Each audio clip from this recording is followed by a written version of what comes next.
The views and opinions expressed on this program are those of the producers and the individuals appearing on this program and do not necessarily reflect the views and opinions of the staff of the Sun Prairie Media Center, its members or underwriters, the board members of the Media Center Commission, Charter Communications, TDS Telecom, or the staff and elected officials of the City of Sun Prairie.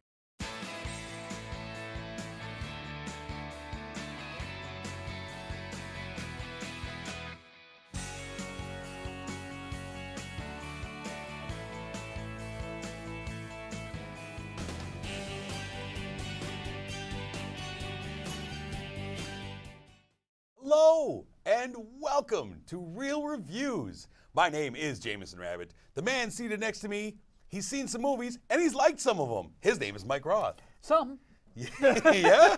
You know, one of the things I love about doing the show, we get to see a lot of great movies, but Yes. I also love to trash bad ones. Yeah? I really do. Yeah. This is a fantastic gig that we have, and I feel really, really lucky that I get to do this. It's pretty good. It's a Yeah. pretty good gig. It is. And we've been having some fun. Now, this is one of my favorite episodes of the year because last week we talked about movies that disappointed us, movies that bummed us out, Yeah. didn't supply with what we were hoping for.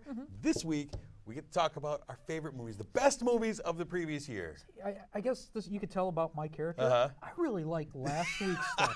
I get so angry, and I'm just like, Yeah. oh, yeah. That's good. That's good. Well, this week we have our best movies of the year. If you have wondered what we've loved from 2018, we're finally here to reveal it in list form.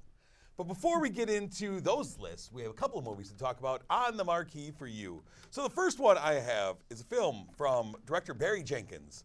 It is called If Beale Street Could Talk. It stars Kiki Lane as a girl named Tish. It also stars Stephen James as Fonnie. Tish and Fonnie kind of have this beautiful love story that has blossomed naturally since they were like children. They grew up as like best friends, and they just kind of naturally just like, hey, you know what? I love you. And it's a really beautiful love story set in Harlem. Fonnie is wrongly accused of raping a woman thanks to a racist cop who points the finger at him, gets him locked up. Meanwhile, Tish finds out that she is pregnant with their first child, and it is her and her family. It's their time to fight to try and get Fonnie freed, and hopefully before she has this baby.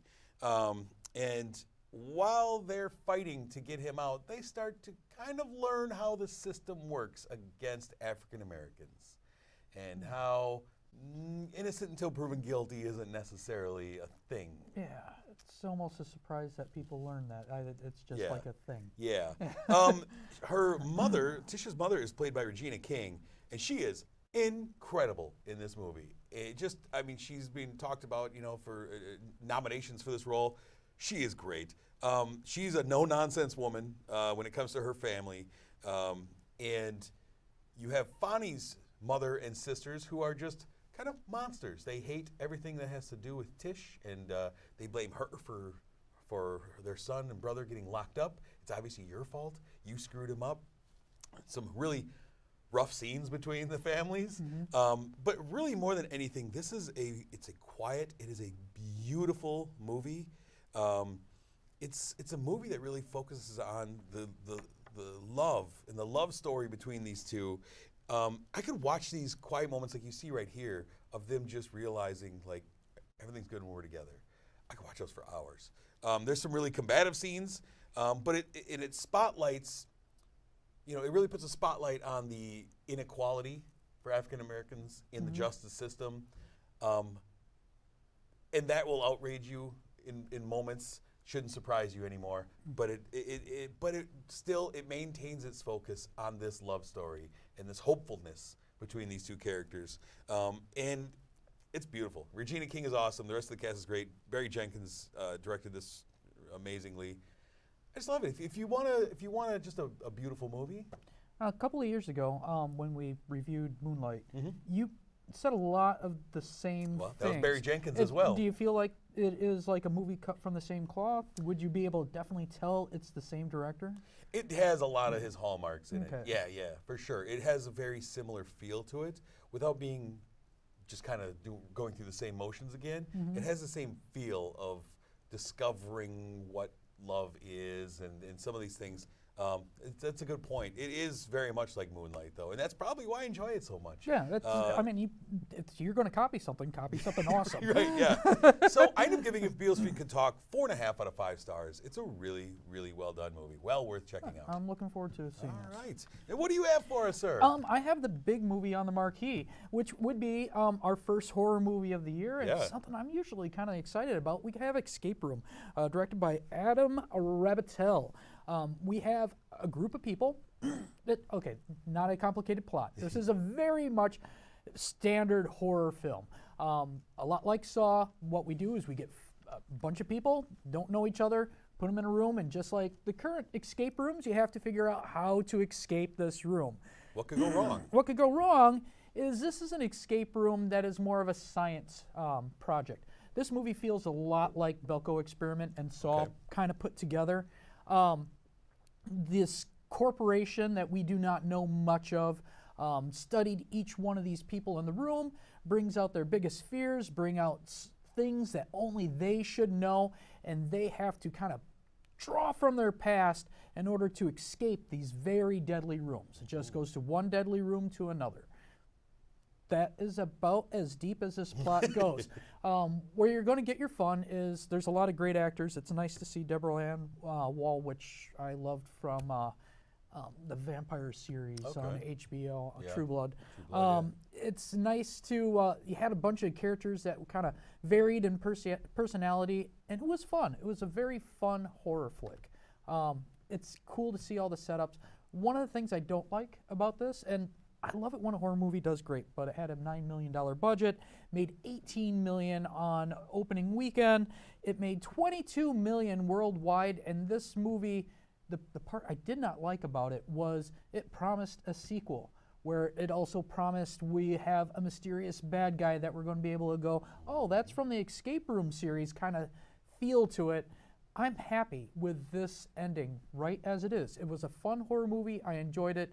I don't think they could do anything more to this, but they will. And yeah, that's. Did you get to see this? I did not get to see it. Oh, I had to make a choice this week. Yeah. I went with the other one. Well, it sounds like you made a good choice, but this was not a bad movie to watch. And I do like horror movies. Good. I gave it a 3.5. Really, the half. I probably would have gave it a little bit more if it wasn't for that ending and if it had a little bit more creativity. Because I really do like both Saw and the Belko Experiment. Yeah. I love it, Belko Experiment. I know you did. It was in your top 10. Yeah, that was a great movie. Yeah. If you haven't seen that, go ahead and watch this first. Support your theater first and then rent it. Right. Well, that's good. It's actually a surprisingly high score. Yeah. For this time of year. Well, usually it seems like when the first movie of the year comes out, they say funniest or the best movie of the year, and it's tongue-in-cheek because it is the first. So, but a lot of times I've been finding it's kind of true. Nice. Happened with Ringer, happened with Forrest, happened with this. I kind of like these first movie of the years. All right, excellent. Speaking of best movies of the year, let's get right into our list, sir, of what we thought were the best films of 2018. We're going list style. We're going top 10, right? Or so. I wish we had time to just rail honorable mentions. I'd probably have 20 of them. Yeah. But we got to just stick with this, our top 10s. And I want you to start us off. That used to be a staple of yours. Well, you know what? I'll say this. If you want to see my entire list, like I rank all the movies I saw this year, I'll put it up on our Facebook page. You go there, you can argue with me about why do you have this at number 126. And it's an impressive list. And matter of fact, that list I'm going to probably talk about with one of my movies a little bit later. All right. All right. But anyhow, would you like me to ramble off like 5 of them? No, just go with your number 10. My number 10? Back and forth. Annihilation was one of the first horror movies that came out this year. It was very creative, very surreal. Made you think. It was creepy. Made you uncomfortable. Yeah. As far as horror movies go, that is it's the one, right? That was the best one of the year. It's a good flick, absolutely. My number 10. Guess what, Mike? I got a tie. Oh, no. So my number 10, I have two documentaries. I talked about them back in April. Two documentaries I love. The first one is Three Identical Strangers. It's a documentary that I really I don't like going into very much because there are so many twists and turns in this thing. But it's a documentary that you have to check out about three guys who discovered that they have three identical brothers. And why? Well, that's the surprise in the documentary. So it's a good one to check out.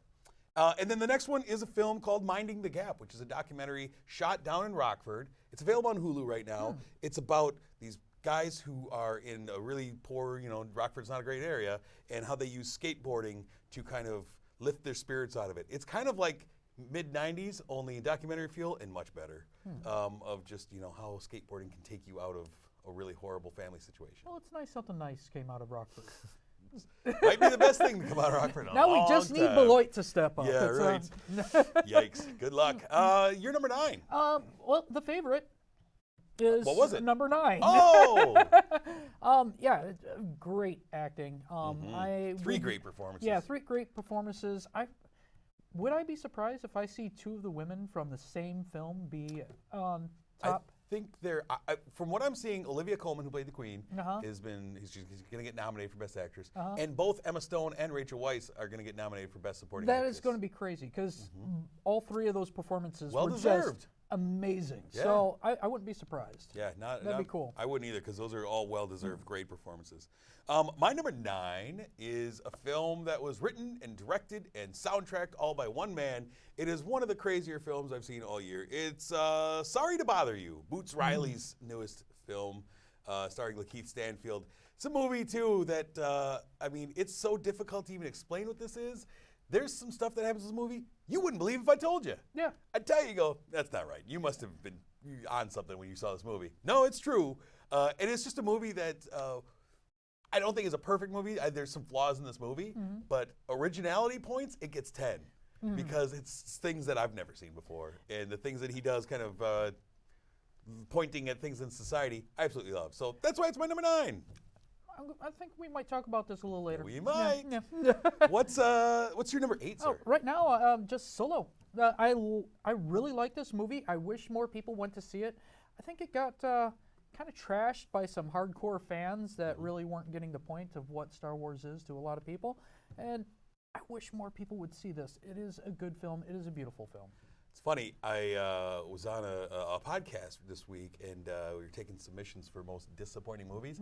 This made every single person's list for most disappointing. In a way, it made my list too, but it wasn't because of the movie. It was because of the fans and the promotion. Sure.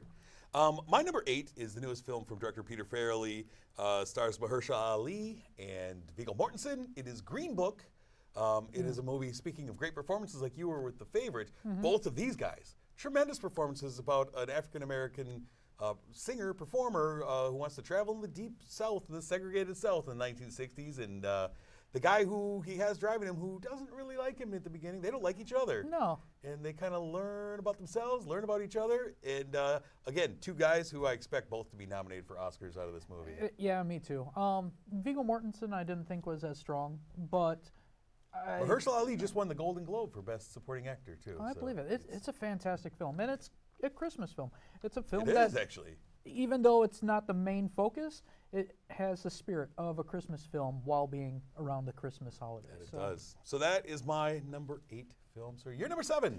My number 7 is Spider-Man. It was on my most anticipated list, and this is one of the few that actually panned out for me. I was looking forward to this. I kind of geeked out the first time I saw the trailer. I finally got to see it. Fantastic movie. Excellent movie. What can I say? And it is great when a movie holds up, when you have high hopes and it delivers. And it's pretty good. We just had a discussion. We don't know which one's going to win the Best Animated Film. Yeah. This one or Isle of Dogs. If you guys want to enlighten Who us, knows? go ahead. Maybe Incredibles 2 comes out and steals it. No. It might. No. It might. No. You never know. I do. You never know. So my number 7 then is a film called 8th Grade from writer-director Bo Burnham. Stars Elsie Fisher as this girl Kayla, and it is a movie that is the most awkward watch of the year. Kayla is an 8th grade girl who doesn't fit in. She really just wants to. she has a video blog, kind of like what we do here, kind of trying to impart advice to her fellow classmates, any teens her way, but she really doesn't. She needs all the advice too, and it is a cringy watch as you just see the awkwardness of 8th grade and just trying to fit in and with people you don't fit in, and the awkwardness of being a parent of a kid in that age group, and how the parents and the adults kind of just want to connect, but there's this disconnect of like, Dad, you're not cool. Please don't. And I really connected with this movie a lot. I tell you what, I didn't like 8th grade that much either. No. And this captures just how awful it is for everyone involved. The teachers, everyone's like, let's just all get through this, okay? So I really enjoyed this movie. That's why it's my number 7 film. 6, Green Book. We already talked about it. Great film. Really, everybody should see it. Really should. Yeah, it's really good. Good movie. My number 6 is a movie that is a Netflix movie. A Netflix movie that is gaining steam to possibly win Best Picture, which Really? I would love. I would love for it to upset the whole system and have a Netflix original win Best Picture. That would be awesome. And the movie I'm talking about is Roma from writer-director Alfonso Cuarón. It is when I reviewed this a few weeks ago, I said, and I stand by it, it is the most beautiful movie I've seen all year long. It is, every shot is like a postcard, a painting. It's beautiful, and it's a very personal story for Alfonso Cuarón. It feels like his childhood down in Mexico, and it's well worth seeing. And it's on Netflix, so just no excuse. No excuse. Watch it. It's great. Well, right now, a lot of people are kind of fixated on the new Black Mirror episode, Yeah, but yeah. this is Once you've gaining ran more through all 12 endings, Yeah. go to Roma, because it's worth your time. And like I'm saying, I would not be shocked if it won Best Picture, No, which would be crazy. It looks fantastic. I haven't gotten around to it yet, but I You got time. will be. You got time. I gotta make time. Your number 5, sir. Number 5 is Upgraded. This was a really fun adventure film earlier this year. It was gritty. It was funny. I really liked it. It was a fun movie. Kind of fell apart a little bit at the end, but I like this movie a lot. It's really creative. Yeah. I really love the concept of this movie. Kind of reminded me a little bit of Hardcore Harry, which I also really, really enjoyed. too. It feels like the better version of Venom to me when he's fighting against this system that's taken over his body. Yeah. I like those. There's some great action scenes in this movie. I love how the action scenes look like he is a viewer to a body that is just totally kicking butt. It's a lot of fun. It's a lot of fun. Definitely check out this movie. It's great. An action movie that came out of nowhere. Yeah, and You would expect this like, eh. and still no one's like really picked up on it. This is one of those little hidden gems. If you find it somewhere, definitely pick this up. I agree. My number 5 is a film that you talked about earlier. For me, it's the best sci-fi horror movie of the year. It's Annihilation from director Alex Garland. I mean, I love this guy when I saw Ex Machina. I was like, ooh, I'm going to pay attention to what this guy's doing because I like how his head works. We meld. And this movie was no different. It's a quiet movie. Yeah. But there's visuals in here, science and things don't work like normal inside the zone where Natalie Portman and her team go.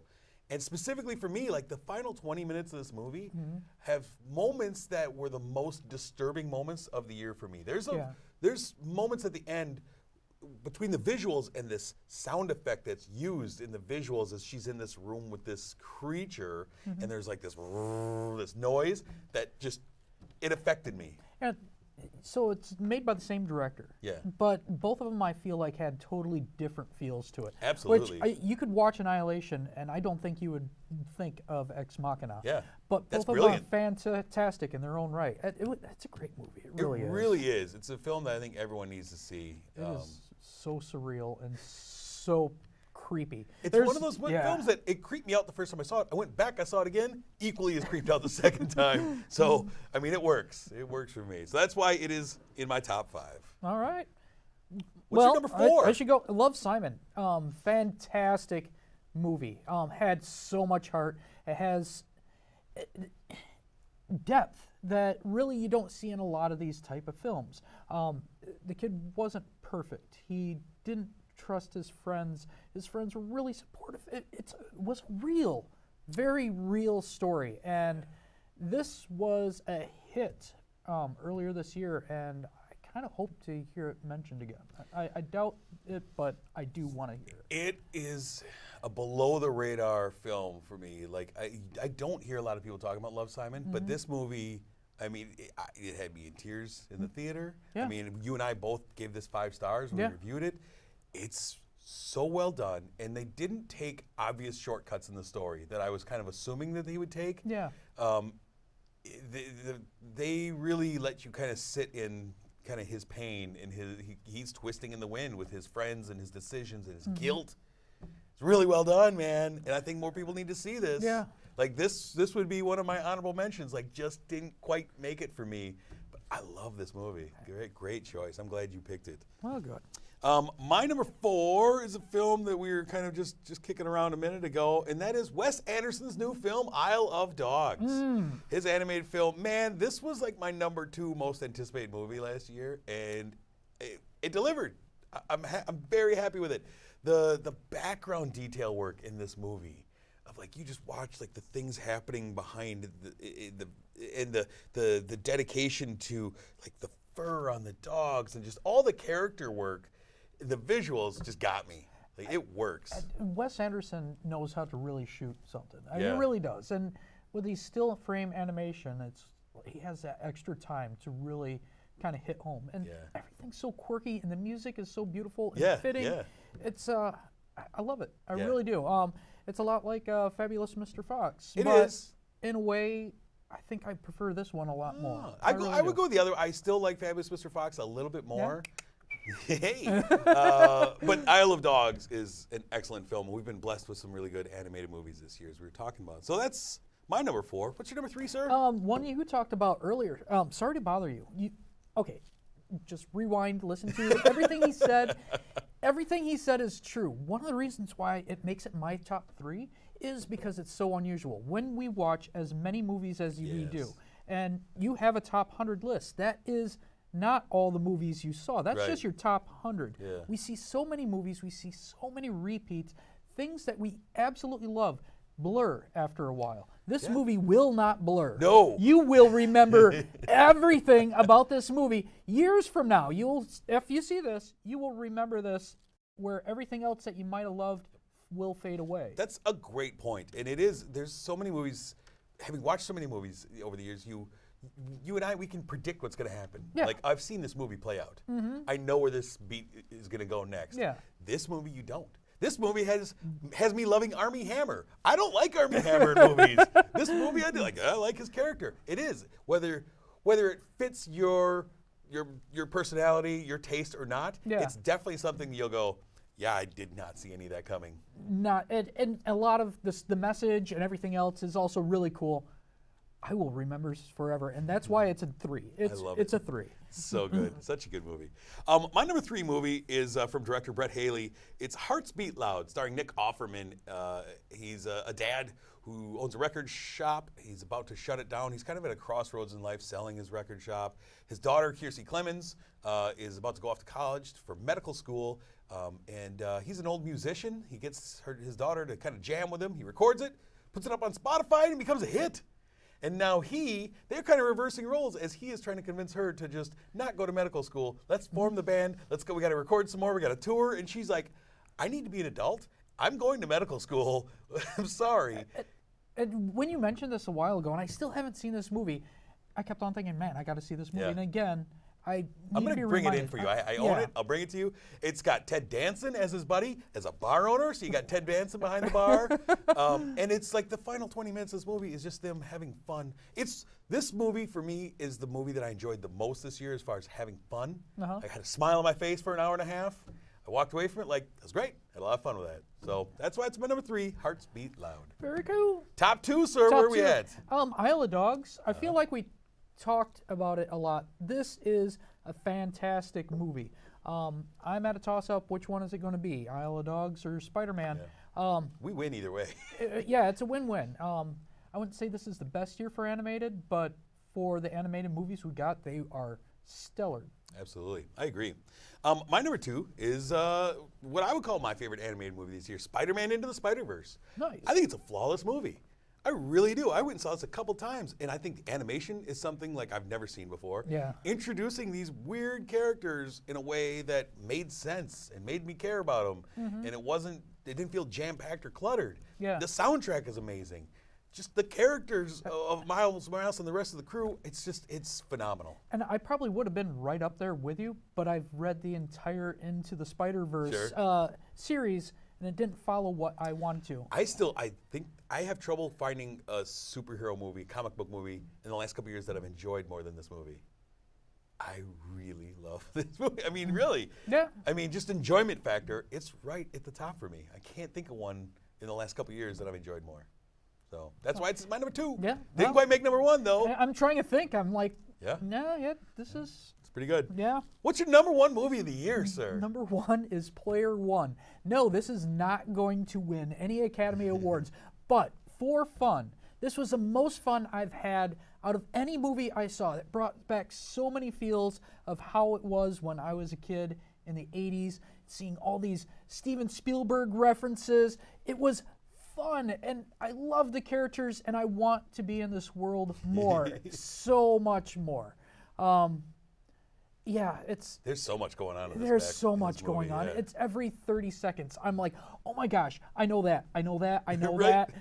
I loved it. It was. I've seen this movie probably 4 times. Oh, wow. Since, yeah. Excellent. I bought it and Yeah. on 3D. Probably There you one of the last 3D discs that will ever be made. You might be And right. I am burning through it very quickly. That is awesome. Yeah, great flick.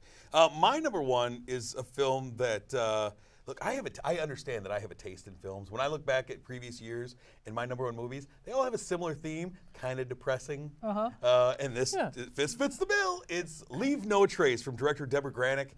Stars Ben Foster and Thomasin McKenzie as a father and daughter who are living off the grid in a national forest. They get found out. They get brought in. We find out that he's a veteran suffering from PTSD, and he just cannot assimilate with society. And at some point, his mind really starts to work against him. And it becomes a point, kind of like Hearts Beat Loud, where the daughter has to suddenly become the one who is trying to take care of her dad because he just can't deal with society. And he has to escape at some point and just get away from people, and how it affects his relationship with her because he wants to be there for her, but he can't be quote unquote normal. And it's a movie it's depressing, but it's also heartwarming in moments. And it's Ben Foster, man. He's so good in everything. So this is it sits in my number 1. I love it. I wish you would get some. It's not getting any buzz for any awards or anything, but I love it. If you hear about this coming out on Netflix or something, just give me the heads up because Will do. And same thing with anything on the list. As they come up, I want to be aware of their existence so I can watch them. It's not going to be Oscars. Speaking of Oscars, announced this week, no host for the Oscars. They announced that they're going to do the Oscars with no host at all. They're just going to have presenters. That doesn't sound right. But it should make the show shorter, right? That's not a good. Well, I like that's their announcement after the fiasco with Kevin Hart and blah, blah, blah, and people throwing their names. And I threw my name into the hat. I received no phone calls. I don't know what went. They lost it probably. They lost my submission. There has to be tons of people just chomping at the bit to try to MC this. They're going without just get funny guy. Funny guy, say hey. Hey, funny guy, say something. Yeah, say something. Entertain me, man. So there is our list of our top 10 films of 2018. Let us know what you think by going on to our Facebook page and see if you have any raging arguments or disagreements with us. Let's quickly look ahead at what is coming out the weekend of January 18th. Sir, we have a movie called Glass. That's the only movie coming out.